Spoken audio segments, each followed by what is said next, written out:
I'd echo a lot of the same things that Jake said, guys. I think first and foremost, just the opportunity to impact local communities.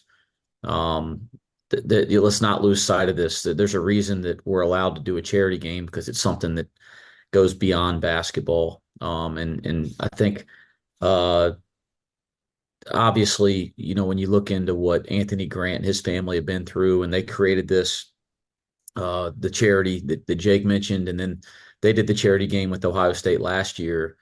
That's something that there's so many positive stories out there that maybe don't get enough attention. That's one that should. And I give Jake a lot of credit. Trying to figure out a way to not just continue to do something like that, but to make it bigger and better. And he got all four schools, Xavier, Cincinnati, Dayton, and us at Cincinnati all on a Zoom. That's hard to wrangle four head coaches is hard in its own right. He got that organized to try to see how we could all participate together. And so I give him a lot of credit for that. Like you said, it's been great to get to know him. We obviously knew each other from a distance, but had a chance to visit with him in the Nike suite at the Final Four, probably for the first time in some depth since he'd been the head coach at Ohio State. And certainly, like, we're all very competitive, but there should be relationships between these local programs. And I think that finding a way to get together and play a game, having an impact charity, and trying to do something that's reoccurring year after year, I think is important. And I give Jake a lot of credit. I give Sean a lot of credit, and certainly Anthony for finding a way to bring this together. And I do think it's something that can grow in the future. From a basketball standpoint, guys, it's great this time of year just to see another jersey. The idea of it will be, what can we learn, and how can we use it to be better prepared to start the season. I love the fact that fans will be in the stands. We'll get to see how our guys react to that. That is a totally different dynamic than we've had at Cincinnati the last 3 years because we've been doing everything as a store scrimmage. So to play a program like Ohio State, that again, I think has Jake and his staff have done a great job assembling a roster, and they should be as competitive as anybody in the country. So to play a great program with a great team and do it in front of fans early, there's nothing that shouldn't be positive for us in the long run playing this game. So it's a good opportunity for us.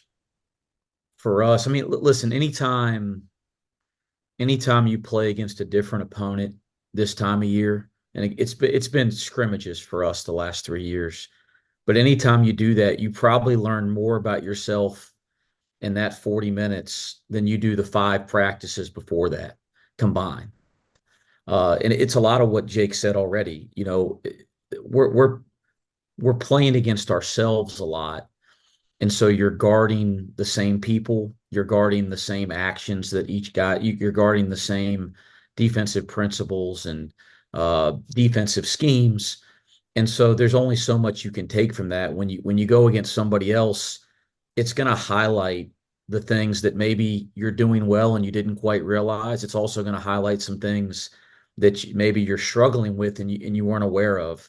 So I think it's a great litmus test to not necessarily just where you are, because guys, 40 minutes, and as Jake said it, you're going to approach it differently in terms of your preparation and your strategy. Like, we will not approach this in terms of preparation and strategy like a real game. Now, we're going to be as competitive as all get out to want to win every possession with the five guys that are on the floor. And I know group will be like that too, but we're not going to substitute the same way. We're not going to, strategize the same way. We're not going to prepare the same way. The real goal is to kind of learn. And obviously, I want us to play well. Whether we play well or not won't be that big of a deal in the long run. But what can we learn about what we've been doing here over the last 3 weeks and really have some more, like, laser focused idea of what we have to do next week in practice leading up to our first closed door scrimmage a week from now.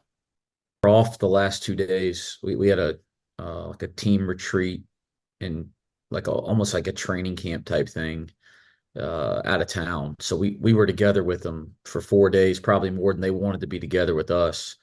But I have not seen them the last 2 days. So as a group, so I haven't heard them, talk a whole lot about this game specifically.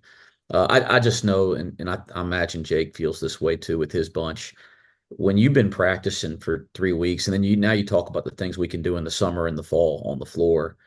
I mean, they're going to be excited to go play against anybody. I mean, like they're just excited to see a different jersey. But then you add that it's another quality program. You add the level of players that they have over there. I mean, and then it's an in-state deal. If like they haven't said it to me directly, but I'd be shocked if there wasn't a lot of enthusiasm about that. I Scott, we haven't sat down as a staff and finalized what we're going to do from a substitution plan yet in every detail. So I'll be a little vague, but that's just because I don't have the clear cut answers. Um, like I said, we're going to try to win every possession, right? Like we're going to demand the level of effort and focus that we would expect in any real game. So from that standpoint, and Jake's just said the same thing. I think it's going to be very competitive, and fans will enjoy that.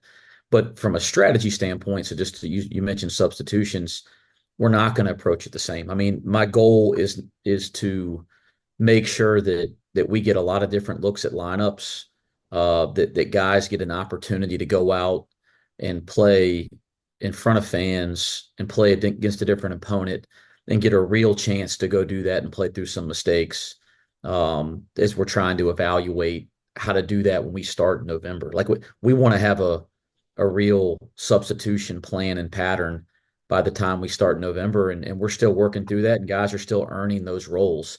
So this is just an opportunity to collect some more data and help make decisions a month from now or in the next 3 or 4 weeks. So again, I don't know exactly how we'll do it, but the idea will be to approach it very differently in that sense than a normal game. I think first off, look at our non-conference schedule. We're playing Dayton, we're playing. This actually, when we got all four on a call, there's only one option for a charity game for the Bearcats, and that was to play Ohio State because we're already playing Dayton and Xavier in the regular season. So, playing local games has never been something that we were opposed to. I think it generates a lot of interest, and for a lot of the things that Jake's already talked about, right? It's good for the community, for the state, the whole nine. And I think we're all aligned there. What I'd say to everybody out there from a fan standpoint, this is a great step to get in the right direction, to get all four programs working together to compete in front of fans. And then you add the fact again that we're doing this to impact the community as well. Like that, the combination of those two things are really neat. If fans and people want to see this grow into something bigger and bigger, then support it. Like come out and show us that. And I think that would do a lot for the people that make decisions well above Jake and I's head, right? Like the administrators and people that make decisions. If fans are really excited about these four programs playing against one another and want to see that, sometime down the road in a regular season sense, come support this. And I think that that would be something down the road that is possible. But I again, I'll echo what Jake said. Just being able to get these four programs in this state together to do something that's not happening everywhere. Like that's actually very rare in college basketball. And so, I commend Jake for trying to wrangle the group together. And I commend everybody for willing to do this for a really good cause. But if people want this in a bigger way, then support it right now. That'd be a great step to showing maybe this is something we should think about in an even bigger capacity and not lose the community aspect of it, as Jake mentioned. Well, again, like we probably shouldn't even share this one, Jake, but Jake and I talked about, trying to see if we could play another 20-minute half on top of the 40, because all the questions you guys ask are things we're trying to figure out for our team for November. So, I mean, I'd love to do all of it. And I think Jake echoed the same thing. But when we talked on the phone, but the NCAA said that you had to limit it to just 40 minutes. No, I mean, listen, we want to use this as a tool to help prepare our team for November, Chad. So the idea of incorporating new faces and having the old guys continue to build on what they did last year, we're trying to do that every day. We'll try to do that again in the game on Friday night. Really wish we could. We when we do the closed door scrimmages, there is no limit other than the Kara limits, the amount of time you're allowed to practice, which I think is 4 hours in any one given day.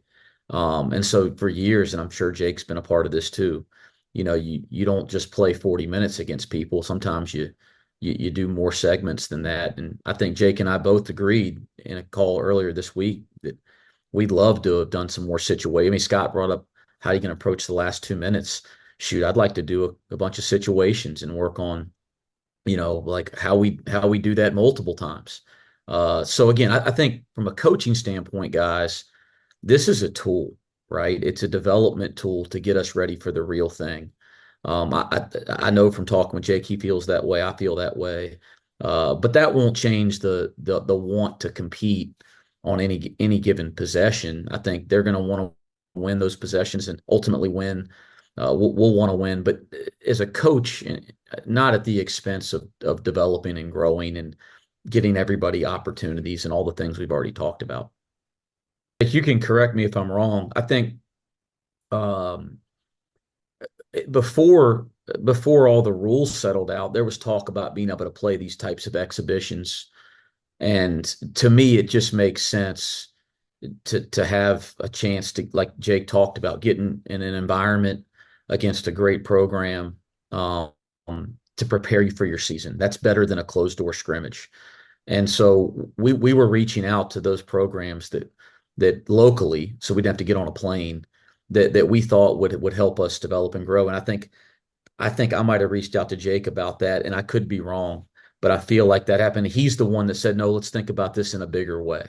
Let's get involved with the charity because we did this with Dayton last year, and let's get all four programs involved. And again, I'll point to the passer and thank the passer for the assist, but I thought that was just a tremendous idea. I think that's how it happened, but our memories can fool us sometimes.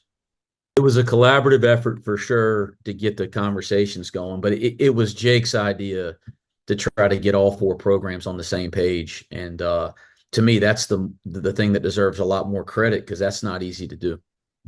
Listen, first off, first full season's right, but he did an unbelievable job as the interim coach last year to kind of turn that year around. And we watched them, like we're always watching games throughout the year, but I watched them as we were preparing for the NIT and watched them throughout the NIT and to kind of see that turn. It's not his first year in that sense, right? Like he's got some continuity there. So first off, like we know we're playing against great coaching and leadership, and so I give Jake a lot of credit. Second off, like look at the roster that they've assembled, and we're very familiar with a lot of their players. So when you kind of go top to bottom, like there's talent. As Jake mentioned, he's got a lot of depth. He's versatile, and so and then you mentioned it's Ohio State, which is like us, one of those storied programs in college basketball.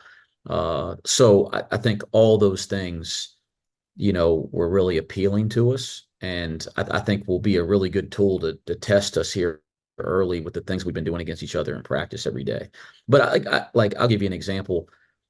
Like Bruce Thornton is a guy we played against in Maui a couple of years ago, and Jake was on the staff then, and we just had a load of problems with him. There's a really experienced point guard. Like it'll be really good to see Davion Thomas and Jizzle James, compete with a guy that's had that level of experience. And I could keep going through the roster, but there'll be a lot of things that'll be really good for us.